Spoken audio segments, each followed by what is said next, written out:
नमस्कार शेतकरी मित्रांनो, शेतकऱ्यांसाठी एक आनंदाची बातमी, दुःखाची बातमी तर सध्या चालू आहे महाराष्ट्रामध्ये पीक विम्यासंदर्भात अपडेट आहे मित्रांनो।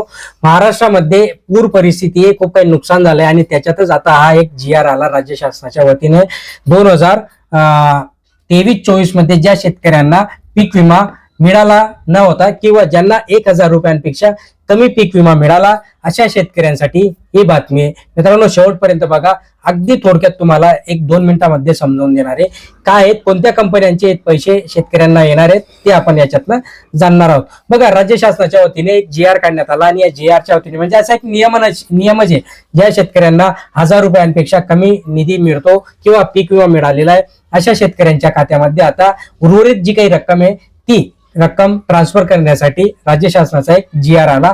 तो GR असा सांगतो की याच्यासाठी राज्य शासनाने 3 कोटी रुपयांचा जो काही 3 कोटी रुपये मंजूर केलेत। आता याच्यामध्ये कुठल्या कंपन्या आहेत मित्रांनो, त्या कंपन्यांच्या आधारे शेतकऱ्यांना ते पैसे मिळतील। तर भारतीय कृषी विमा कंपनी आहे, चोलामंडलम कंपनी आहे, HDFC आर्गो आहे, ICICI लोंबार्ड आहे, ओरिएंटल इन्शुरन्स कंपनी लिमिटेड आहे, रिलायन्स जनरल कंपनी लिमिटेड आहे, SBI General Insurance company limited आहे, United India Insurance company limited, Universal Sompo, या सगळ्या कंपन्या मिळून राज्य शासनाच्या वतीने आता 3,99,00,000 रुपये 37,000 एवढा जो काही राहिलेला पीक विमा आहे 2023-24चा रब्बीचा मित्रांनो, रब्बीचा हा शेतकऱ्यांच्या खात्यामध्ये येणार आहे। आता याच्यासाठी कसं असणार आहे की राज्य शासनाने हा GR तर काढला, जे शेतकरी पात्र होते पण त्यांना तुटपुंजी रक्कम म्हणजे जसं की 1000-2000 रुपये मिळाले होते अशा शेतकऱ्यांसाठी हा GR आला आणि त्यांच्या खात्यामध्ये आता